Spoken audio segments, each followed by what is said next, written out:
Ya, kita akan langsung saja untuk berbincang-bincang atau wawancara dengan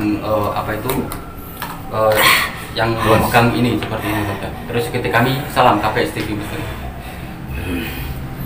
Pak Mawan, tolong dinetralisir ya. Sadar. Mau bantu.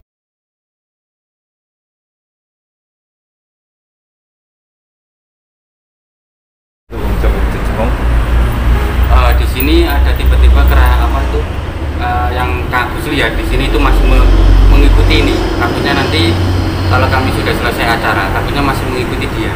Makanya di sini saya Kang Agus untuk menyelesaikan ini, gimana caranya nggak mengikuti itu gimana? Di doa lagi. Di doa lagi.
Bisa nggak mengikuti ini, tapi katanya itu disuruh megang ini, disuruh bacakan sesuatu yang kata-kata suci katanya. Kata-kata saya nggak tahu. Ya Pak. Ya nggak apa-apa dipegang. Katanya seperti itu. Dan disuruh minta maaf.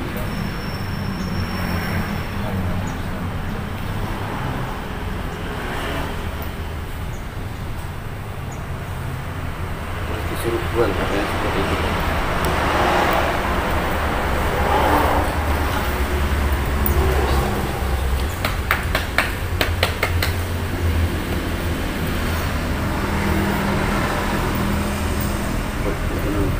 Punten kau masih ada yang mengikuti ini. Kita karena kan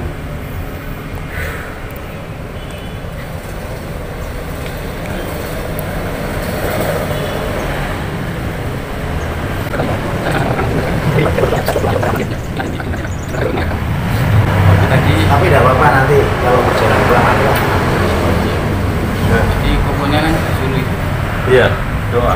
Iya, di kalimat suci ya. Kita nggak tahu. Kita tahu kan betul. Iya. Saya mengikuti arahnya, terus disuruh pegang itunya. Iya. Alhamdulillah. Hanya itu. Nanti kembali ke sana, nggak tahu kemana. Udah kan? Benar. Udah balik di tempatnya masing-masing. Seperti itulah, alhamdulillah. Mudah-mudahan kita nanti setelah ini tidak ada apa-apa dan kita akan langsung saja melakukan wawancara seperti itu. Alhamdulillah sudah beralami. Terus kami tidak spiritual kami. Salam KPS TV Misteri. Assalamualaikum warahmatullahi wabarakatuh.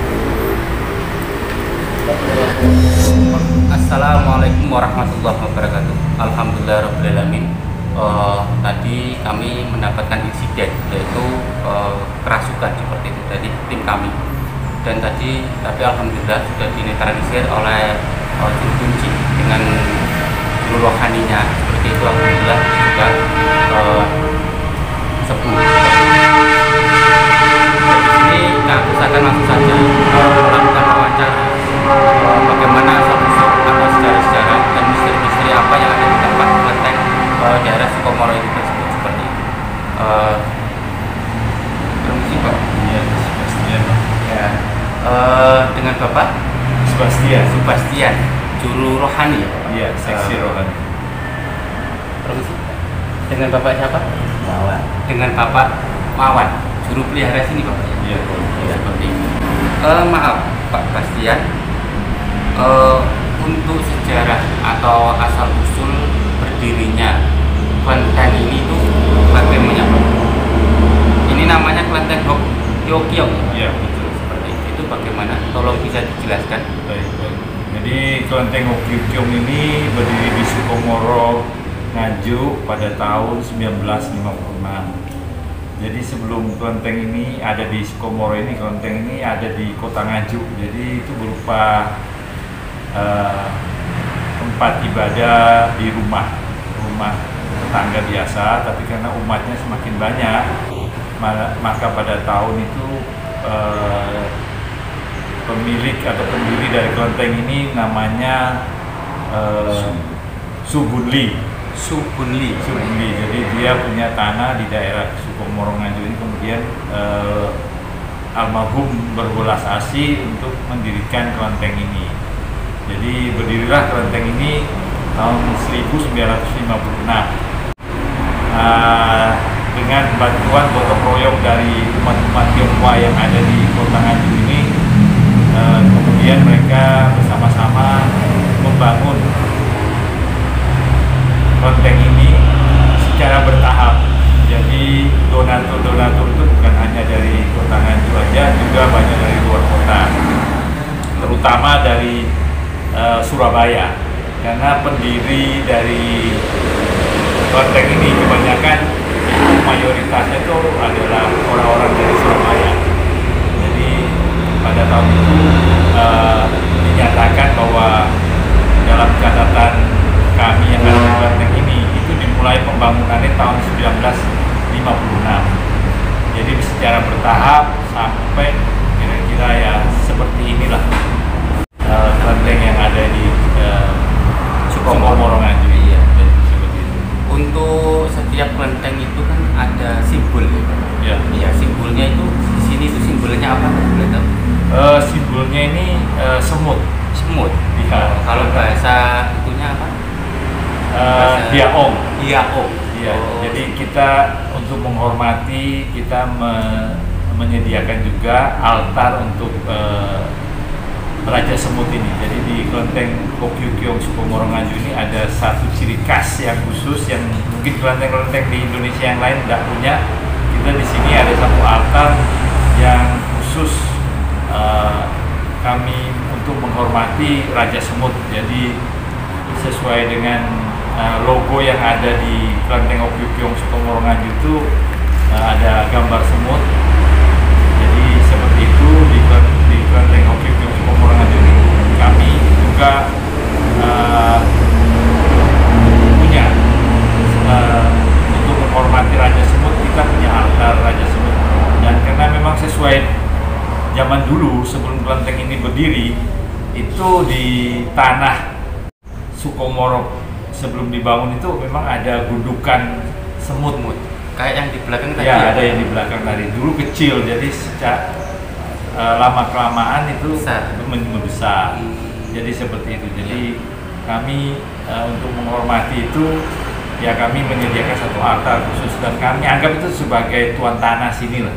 Kayak pemimpinnya gimana? Ya, tuan tanah yang menempati kelenteng ini pertama kali ini adalah Raja Semut itu, dan kami menghormati sehingga kami menyediakan satu altar khusus sembahyang yang mulia Raja Semut itu. Jadi seperti itu. Atau disebut dengan Diaong. Seperti itu. Terus untuk dilakukannya sembahyang itu pas setiap hari atau hari-hari tertentu atau gimana? Oh ya, seperti kebanyakan kalau kita dari umat Tridharma itu sembahyang wajib itu sebulan, dalam satu bulan itu 2 kali. Yaitu orang menyebut Cei Cakgo. Cei itu bulan pertama. Bulan pertama Imlek.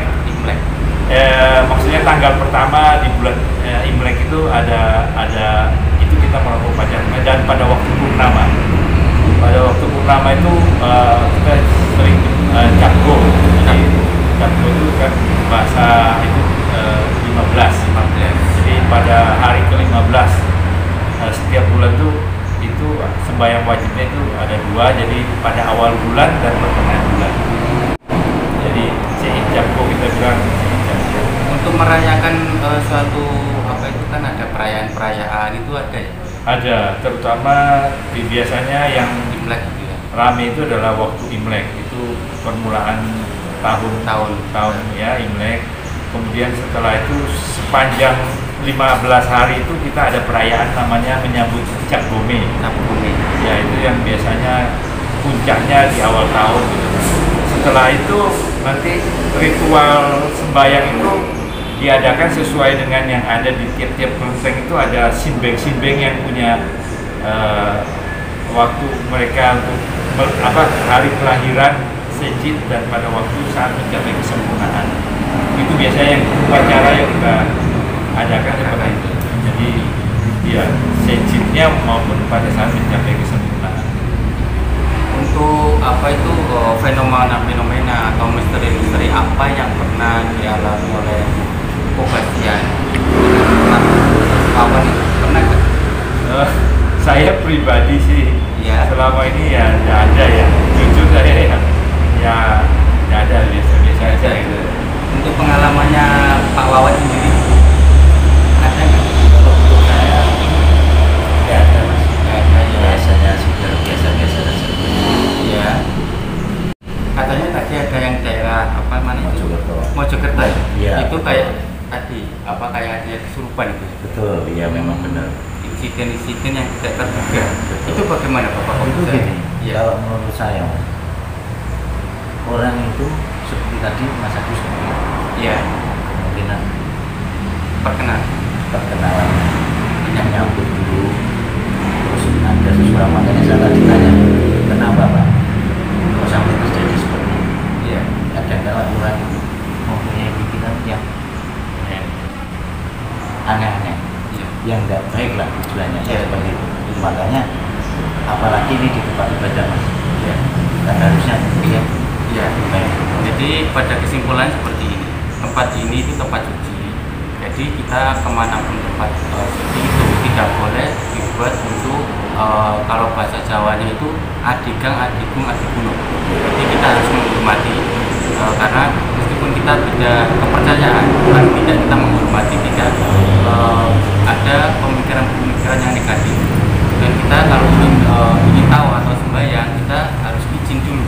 Kita harus izin dengan yang perawat atau juru peliharanya tempat tersebut, tempat suci tersebut seperti itu. Jadi dari kejadian-kejadian tadi kita bisa ambil kesimpulan bahwa tempat-tempat suci seperti ini itu ada penjaga, sosok-sosok gaib yang tidak boleh untuk dibuat senonoh Bapak ya. Dibuat apa itu kayak sembarangan Bapak ya. Jadi tujuannya mulai dari rumah awal itu kita harus ditata seperti itu Bapak ya. Biar tidak ada gangguan-gangguan gaib yang kejadian-kejadian yang sebelumnya atau seperti tadi ya Bapak ya. Seperti itu. Kita ambil hikmah dari semua kejadian-kejadian tadi seperti itu. Kita harus saling menghormati meskipun kita beda kepercayaan seperti itu. Untuk ada lagi yang ingin disampaikan tentang asal usul sejarah tentang Sepuh Moro ini, Bapak Bastian atau Bapak Wawan? Mungkin cukup ya. Mungkin cukup sampai di sini seperti itu. Apa itu ingin disampaikan wejangan-wejangan atau apa untuk kami semuanya biar kami bisa lebih hati-hati. Ya, kita kalau ke tempat ibadah itu ya kita harus dengan niat yang baik. Jadi kita datang ke manapun ya harus dengan niat yang baik sehingga kita mendapat berkah gitu. Iya. Jadi tujuannya hanya itu aja. Kemanapun kita pergi, kita ingin mendapatkan berkah ya kita harus punya niat baik, hati bersih dengan niat yang bersih. Gitu. Karena tempat-tempat seperti ini pasti ada yang menjaga ya. Yang menjaga pasti ya. Ya sampai di sini kita untuk mewawancarai asal usul sejarah dan fenomena misteri-misteri yang ada di tempatnya kelenteng yang dinamakan kelenteng Hokyukyong seperti itu, daerah Sukomoro seperti itu. Alhamdulillahirobbilalamin, aku akhiri sampai di sini dulu. Terus video kami, jejak spiritual kami. Salam KPS TV Misteri. Assalamualaikum warahmatullahi wabarakatuh. Assalamualaikum warahmatullahi wabarakatuh. Alhamdulillahirobbilalamin. tadi siang kami sudah melakukan penelusuran, yaitu di daerah Sukomoro, Kabupaten Nganjuk, Jawa Timur. Di tempat tersebut itu ada kelenteng, tempat sembahyang teman-teman, seperti itu. Dan juga tadi siang juga sudah dijelaskan oleh saksi rohani, dan sebagian juga sudah dijelaskan oleh Pak Wawan, juru pelihara atau juru kuncinya tempat sembahyang tersebut teman-teman, seperti itu. Dan seperti itulah sejarah-sejarah singkat dan fenomena yang di tempat tersebut teman-teman, seperti itu.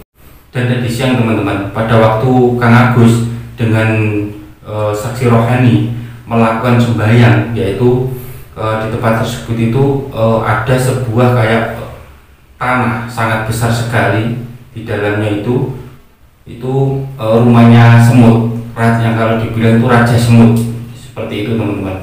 Tadi saksi rohani melakukan sembahyang dan tiba-tiba tim kami ada yang kerasukan teman-teman, seperti itu.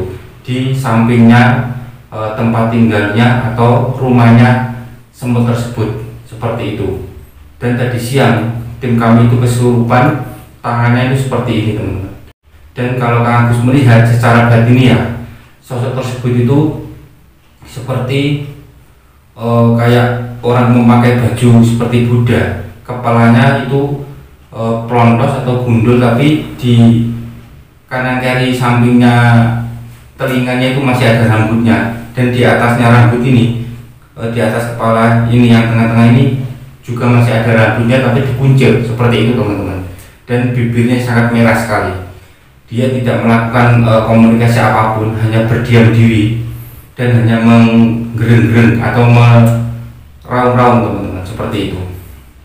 Nggak tahu apa yang disampaikan oleh beliau. Dan tadi siang juga pada waktu kami mau melakukan berpamitan mau pulang keluar dari tempat sembahyangnya raja semut tersebut itu, kami masih tim kami masih ada yang kesurupan lagi teman-teman, seperti itu. Nggak tahu, mungkin ada yang ingin disampaikan tapi nggak bisa, seperti itu. Tapi alhamdulillah tadi juga sudah bisa ditanggulangi, seperti itu. Dan di sini teman-teman, Kang Agus akan langsung saja memvisualkan seperti apa sosok gaib yang merasuki tim kami tadi siang teman-teman, pada waktu Kang Agus dengan juru atau saksi rohani melakukan sembahyang, seperti itu. Alhamdulillahirobbilalamin. Terus ikuti kami, jejak spiritual kami. Assalamualaikum warahmatullahi wabarakatuh.